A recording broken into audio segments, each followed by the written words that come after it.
yerde hasretin var, yürekler aşkın. Assalamualaikum warahmatullahi wabarakatuh, Bapak dan Ibu. Berjumpa lagi dengan saya, Dr. Reza. Pada kesempatan kali ini, insya Allah akan saya jelaskan tentang bagaimana perawatan luka untuk khitan. Ada beberapa macam-macam tergantung dari tekniknya.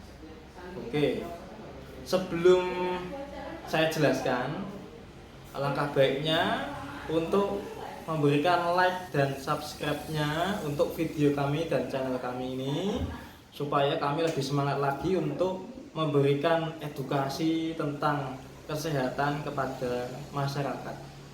Terima kasih. Oke, sudah like dan subscribe ya. Terima kasih banyak. Kemudian kita akan mulai penjelasannya. Oke, sekarang akan kita jelaskan untuk perawatan luka sunat klem untuk anak-anak atau untuk bayi lebih dari 6 bulan, bayi yang sudah MPASI ya, sudah MPASI. Kemudian yang pertama, untuk mandinya sebaiknya berendam air hangat. Air hangatnya bisa mungkin 15 menit sudah cukup. Itu yang penting, berendam dari pusar ke bawah, tidak harus full. Nah, 15 menit sudah cukup. Tapi untuk bayi-bayi yang mungkin masih usia 6 bulan, 7 bulan, 8 bulan, itu ya secukupnya aja, 5 menit saat mandi aja. Setelah itu nggak usah.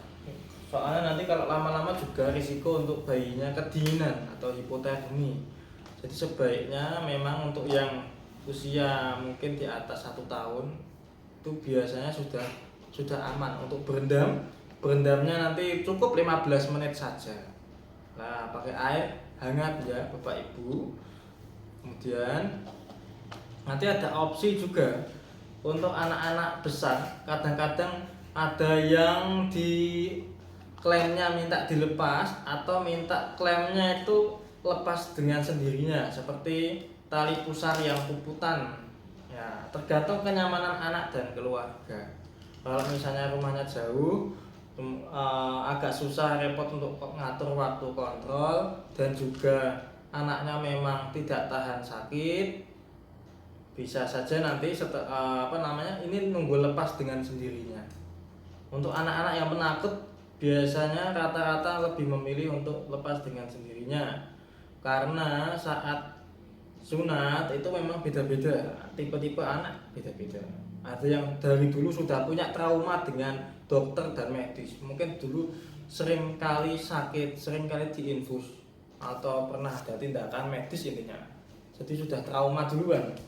Nah, sudah trauma duluan, nanti saat khitan tindakan itu juga dia sudah punya memori yang tidak enak, tidak yang menakutkan. Jadi nanti biasanya memang kalau anak-anak yang seperti itu nanti menunggu lepas dengan sendirinya, daripada nanti menambah trauma lagi. Nah, kita di sini untuk meminimalkan risiko trauma ketakutan anak kepada medis, tenaga kesehatan.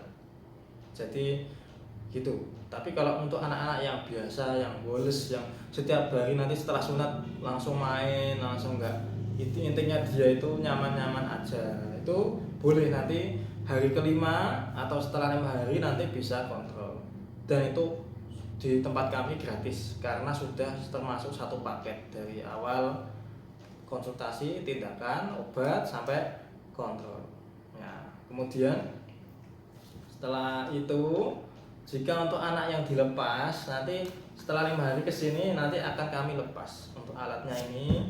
Kemudian kami akan berikan salep, sehingga nanti bisa penyembuhannya lebih cepat kalau dilepas, karena nanti dibantu dengan salep-salep, bantu obat dari luar. Tapi kalau misalnya masih nempel, itu memang harus sabar menunggu lepasnya alatnya. Tergantung tebal atau tipisnya kulit anaknya.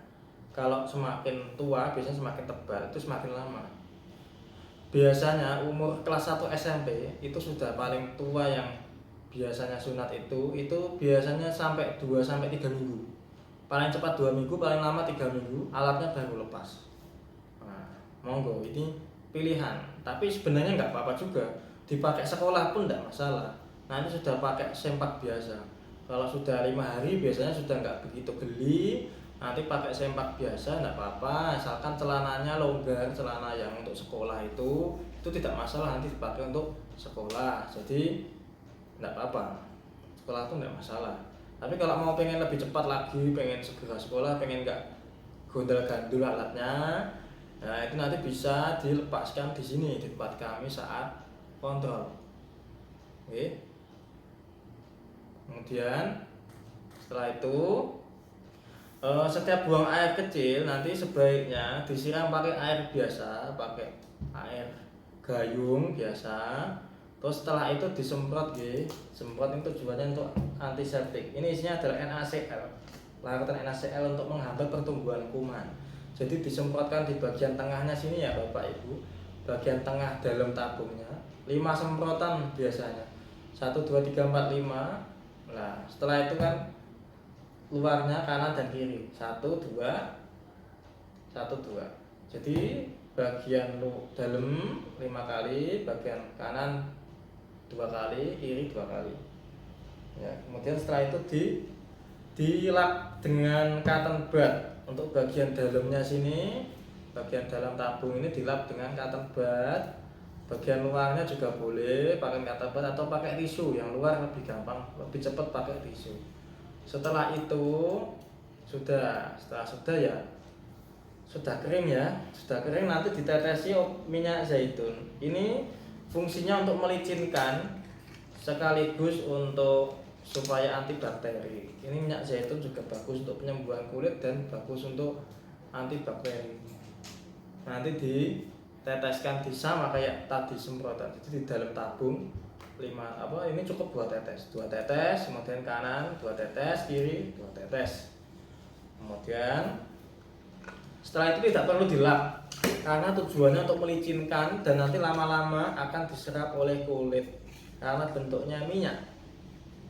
Nah, setelah itu sudah aktivitas seperti biasa. Pakai sempak khitan boleh, tapi saran saya sebaiknya memang setiap hari diganti supaya tidak menyebabkan lembab dan tidak ada bakteri di situ. Karena sudah 1 harian biasanya sudah keringetan terus banyak bakteri. Jadi sebaiknya diganti setiap hari.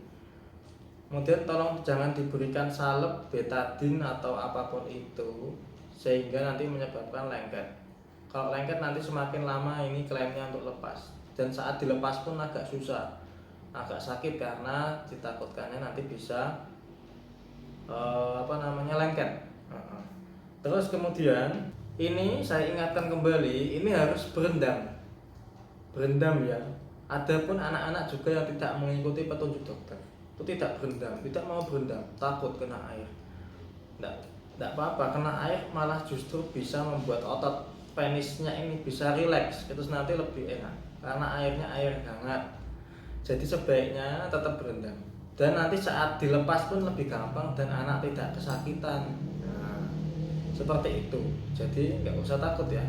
Nanti anak-anaknya bisa dimotivasi lagi supaya lebih cepat sembuh. Pada anak yang ketakutannya berlebihan, boleh toleransi berendam maksimal hari ketiga. Kemudian rasa nyeri itu wajar, nyeri yang minimal. Nyeri yang minimal itu seperti geli-geli gitu. Itu wajar karena kulitnya kan dibuka. Nah, kulit luar. Jadi ini kulit dalam lebih sensitif. Sarafnya lebih banyak. Jadi lebih sensitif, memang geli-geli pada awalnya. Jadi tidak masalah. Kadang ada anak yang susah membedakan rasa geli dan rasa sakit karena anak itu belum pernah merasakan geli di bagian itu. Jadi dimotivasi kepada anaknya bahwa itu hanya rasa geli, bukan rasa sakit, ya. Ini sangat berpengaruh sekali pada anak-anak terutama yang memang penakut. Itu dimotivasi terus. Nanti insya Allah nanti lama-lama jadi enggak rewel. Itu harus dikasih pengertian. Kalau nggak dikasih pengertian, namanya anak-anak nanti juga psikisnya juga nanti malah jadi takut atau trauma. Tapi kalau orang tuanya mendukung, selalu dimotivasi. Ini tuh tujuannya sunat untuk kewajiban supaya sholatnya sah, najisnya hilang, terus nanti apa namanya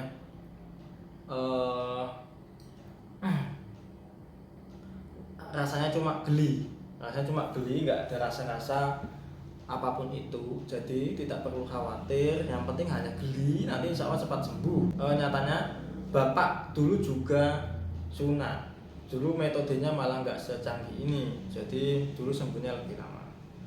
Kemudian untuk makanan minuman, yang penting bergizi.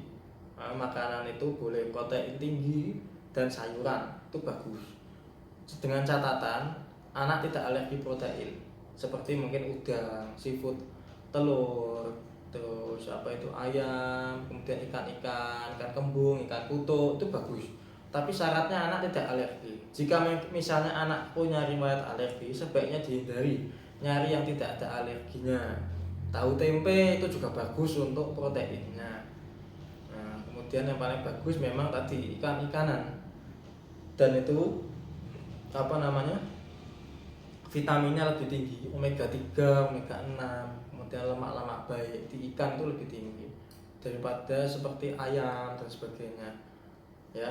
Itu lebih prioritaskan untuk ikan, terutama ikan kutuk, ikan kembung ya.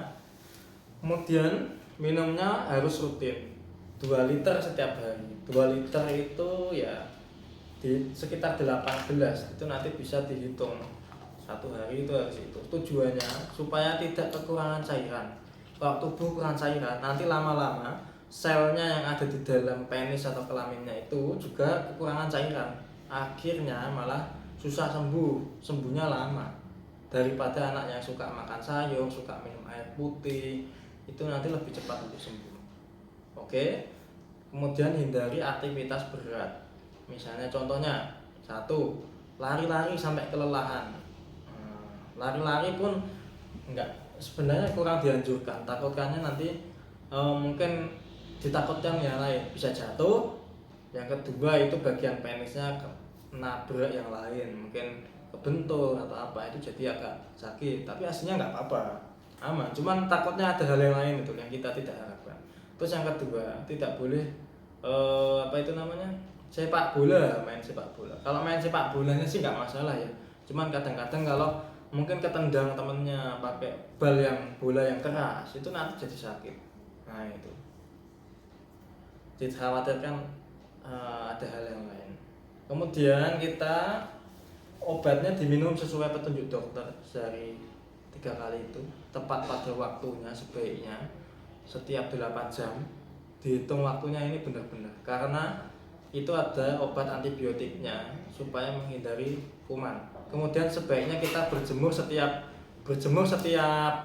pagi hari. Jadi jam 7 sampai jam 8 ya. Nah, itu nanti sekitar 15 menit saja sudah cukup. Nah, sekitar jam itu atau jam 6 biasanya sudah ada matahari juga. Itu boleh 15 menit supaya untuk vitamin D-nya lebih tinggi dan lebih bagus nanti untuk penyembuhan lukanya. Sekian untuk perawatan luka klem pada anak-anak lebih dari 6 bulan. Semoga bermanfaat. Terima kasih sudah mendengarkan, dan semoga Allah mudahkan pasien-pasien kami, anak-anak Ananda, supaya bisa segera lekas membaik. Allah yang Maha menyembuhkan. Oh ya, jika ada yang mau ditanyakan konsultasi lebih lanjut, bisa menghubungi nomor HP kami lewat WhatsApp. Wassalamualaikum warahmatullahi wabarakatuh.